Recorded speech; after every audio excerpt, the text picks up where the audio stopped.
I actually started at a studio called Emanon Studios in Boise, Idaho. There are 208 studios now, and I started out with working with Michael Reiser, and he Lady Dice was born and grew up in that studio, and I'm still actually very close with him and working with 208 studios to this day. I kind of fell into it. I was always really scared. I was kind of a karaoke singer because I was too scared to perform, had really bad stage fright. And then a friend of mine who was a rapper at the time kind of was like, just try it. Will you try a feature on a song? And I did, and I had an instant fan base from it. It kind of felt I couldn't stop it once that happened. It was kind of pretty cool. Yeah, I mean, ever since I can remember, I've been singing. Any of my family members will tell me that that's any question in school growing up, what are you going to be when you're older? It was always that.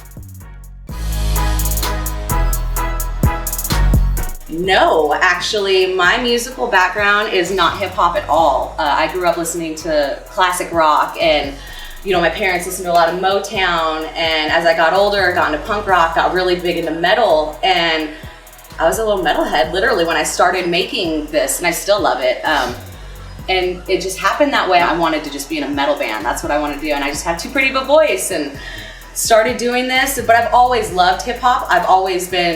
It's always been fun for me, but it's never been a path that I thought I would go down. And someone told me I couldn't. Someone told me like, you couldn't rap, and I'm like, watch me.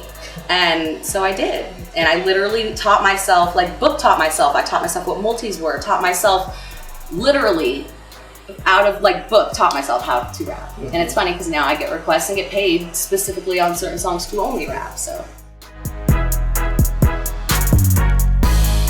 So the easy answer would be obviously my musical persona, Lady Dice. That's what, when I walk down the street, that's what people yell out. That's, what they know, how they know me. But really, Lady Dice for me is kind of like an idea. The idea that you can pretty much be what you want to be if you put your mind to it. I talk to people all the time, and women will be like, I wish I could dye my hair this color, or I wish that I could pursue this, but I'm too scared, or I wish I could lose the weight, or I wish I could do what you do, or whatever. And that's literally what Lady Dice is to me. It's the idea that you can be whatever you want. Lady Dice is a manifestation of what I wanted for my life.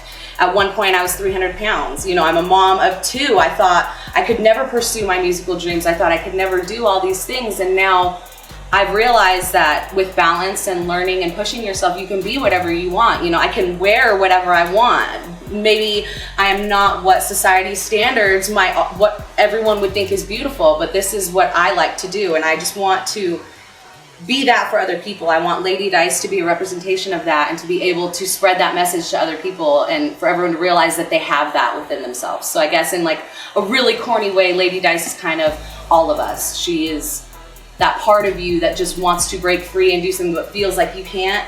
When you finally break out of that, that's what Lady Dice is for me. What about Ashley Dice? Tell me about her.